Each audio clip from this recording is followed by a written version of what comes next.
Hi, everyone. This is Nicole Jorwic again, the Senior Director of Public Policy for the ARC of the United States.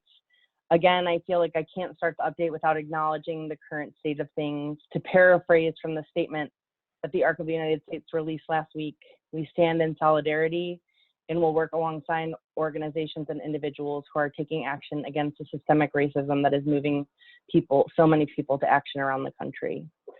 We know that members of Congress will begin to introduce legislation to address criminal justice reform, but at this point, there's no information on the timing or specific content of these proposals, but we will be monitoring.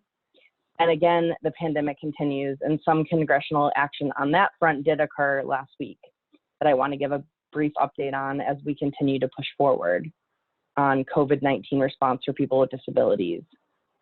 The PPP, or the Paycheck Protection Program Flexibility Act, or HR 7010, passed the Senate by unanimous consent on Wednesday night and was signed by President Trump on Friday. The measure will require borrowers who seek forgiveness to spend at least 60% of their funds on payroll expenses. This was lowered from 75% in the original COVID-19 legislation packages.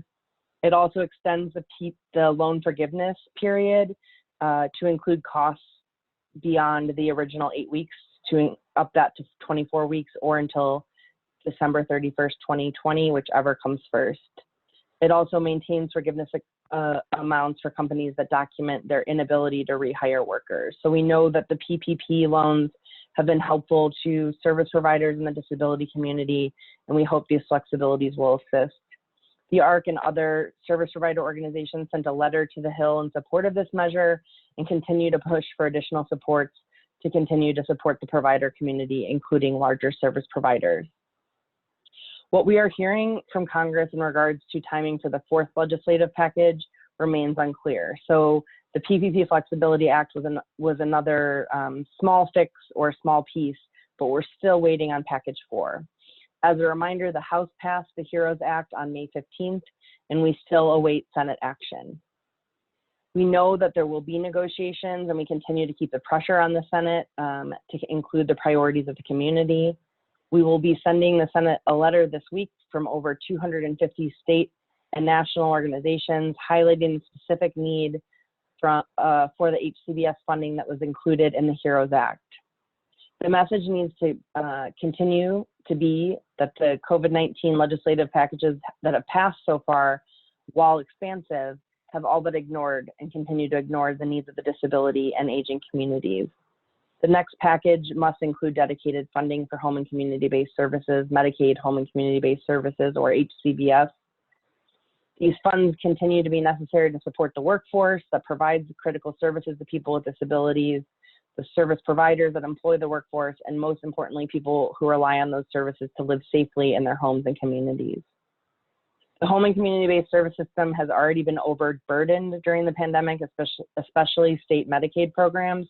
We're already seeing and hearing from state budget offices, state Medicaid offices, who are going to have to make big cuts due to lost revenue and the continued strain on the system, which is why this direct funding is even more important.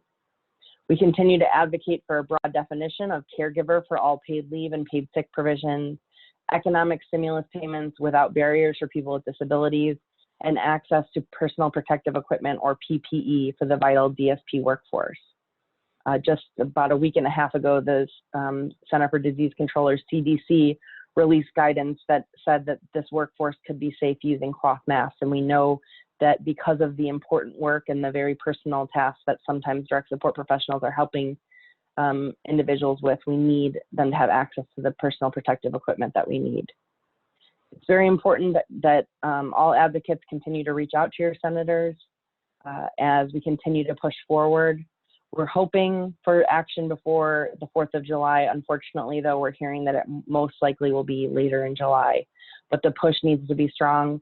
I know we're all feeling fatigued by the pandemic, by so many asks that are coming, but it's really important that we keep the message strong and clear, and the needs of the disability community in the minds of senators as they are negotiating packages. So I will see you next week with more, and hope everyone stays healthy and well during these truly unprecedented times. Thank you.